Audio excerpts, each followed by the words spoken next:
2020 সালে সিলেট মহানগরকে দেশের প্রথম ডিজিটাল সিটি ঘোষণা করা হয়। মাটির নিচে বিদ্যুতের লাইন, অপরাধী শনাক্তে বিশেষায়িত ক্যামেরা ও নগর জুড়ে ফ্রি ওয়াইফাই সেবা চালু হয় সিলেট নগরে। তবে এত কিছুর ভিড়ে এবারের বন্যায় দেশের এই প্রথম ডিজিটাল নগরের প্রায় পুরোটাই পানির নিচে। বাংলাদেশের লন্ডন খ্যাত এই শহরের সড়কে চলছে কলাগাছের ভেলা, সিলেটি ভাষায় যাকে বলা হয় ভোরা। অথচ ভারী বৃষ্টিতে সিলেট নগরে যেন জলাবদ্ধতা দেখা না দেয়, সেজন্য চলতি অর্থ বছরে 209 কোটি টাকার কাজ করছে সিটি কর্পোরেশন। আর গত 12 বছরে এ খাতে খরচ হয়েছে 869 কোটি টাকা। এত টাকা খরচের পরও জলাবদ্ধতার সমস্যা পুরোপুরি দূর হয়নি। চলমান বন্যা পরিস্থিতির কারণে জলাবদ্ধতার সংকট আরও বেড়েছে। সিলেট নগরে বন্যা পরিস্থিতি দেখা দেওয়ার পর থেকেই এ বিষয়ে সামাজিক যোগাযোগ মাধ্যম ফেসবুকে জোর আলোচনা চলছে।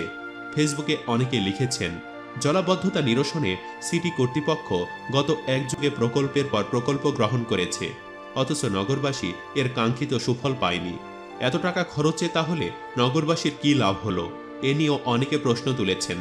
এ নিয়েই বিস্তারিত আলোচনা করব ভিডিওটিতে। তবে তার আগে সিলেটের বন্যা পরিস্থিতির সবশেষ আপডেট নিয়ে কিছু তথ্য না দিলেই নয়।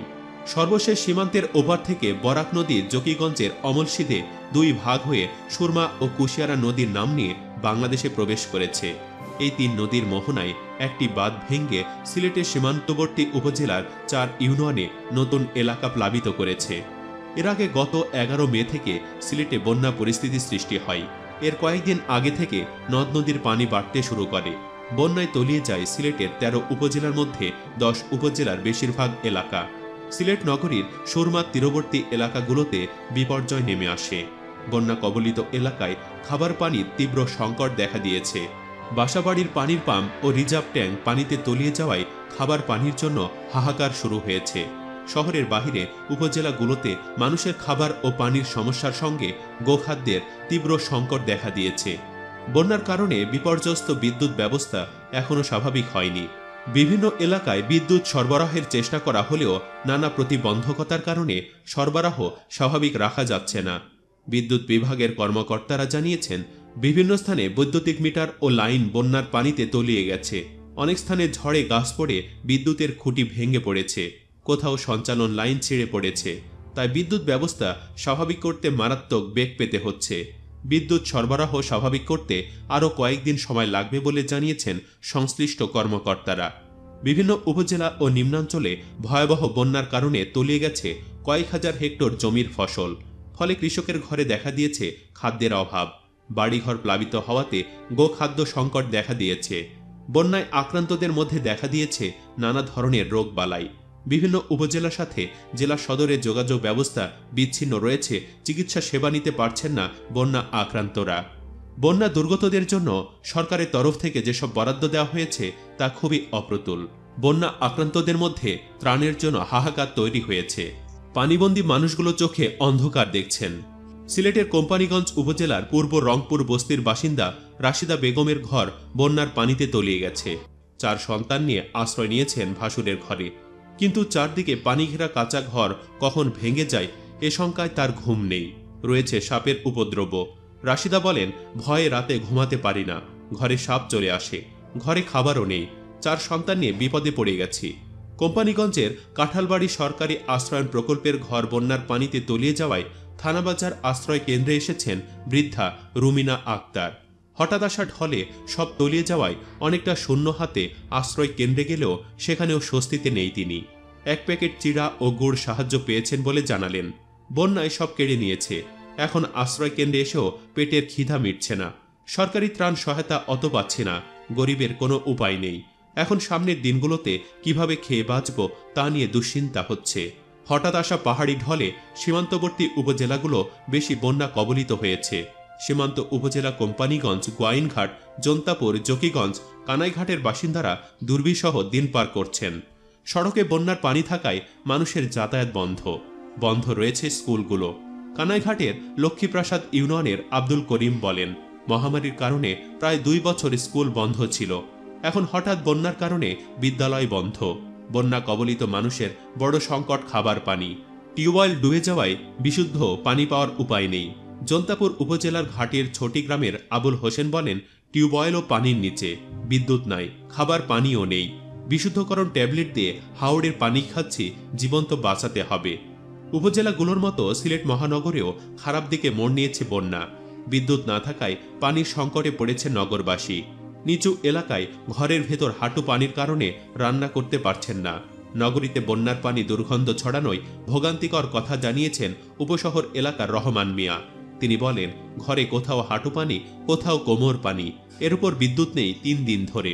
জীবনটা দুর্বিষহ হয়ে উঠেছে। নগরের বাসিন্দাদের অভিযোগ, যদি নদী ও ছড়াগুলো পরিকল্পিতভাবে আরও সুগভীর করার পাশাপাশি অবৈধ দখলমুক্ত করে খনন হতো, তাহলে নগরের বন্যা পরিস্থিতি এতটা ভয়াবহ রূপ পেত না।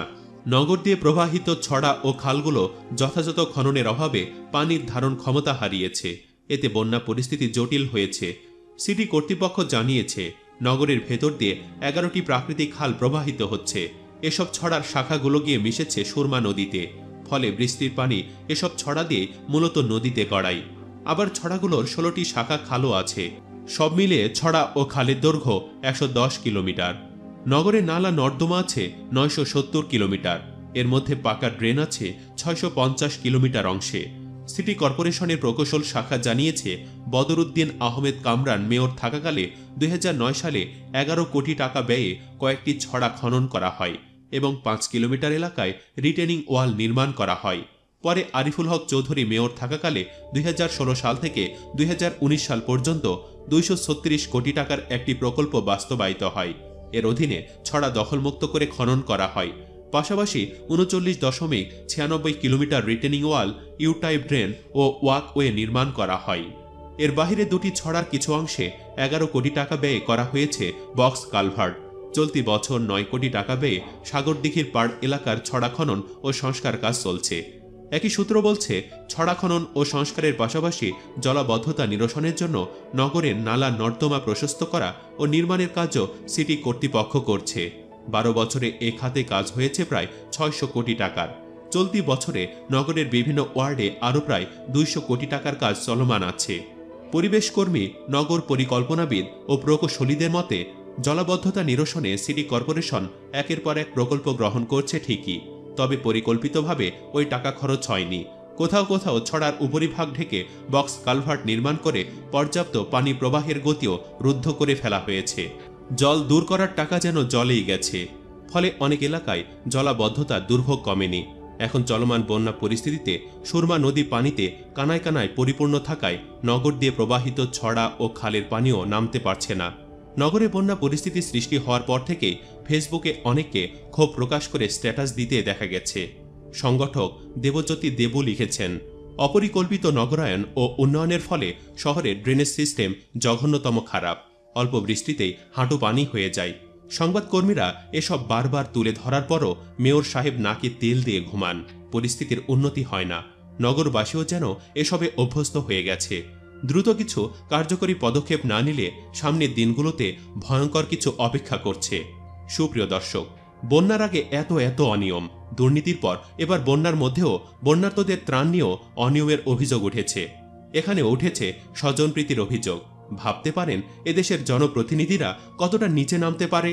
মানুষের খাবার নিয়েও এরা রাজনীতি করে। কি বলবেন এদের? কমেন্ট করে জানিয়ে দিন আপনার মতামত। বন্যার্তদের এই দুর্ভোগ আপনাকে বিন্দুমাত্র ব্যথিত করলে ভিডিওটিতে অবশ্যই একটি লাইক দিন ও বেশি বেশি শেয়ার করে বিত্তবানদের মধ্যে ছড়িয়ে দিন, যেন তারা এগিয়ে যায়। আর অবশ্যই আমাদের চ্যানেলটি সাবস্ক্রাইব করে আমাদের সাথেই যুক্ত থাকুন। ধন্যবাদ।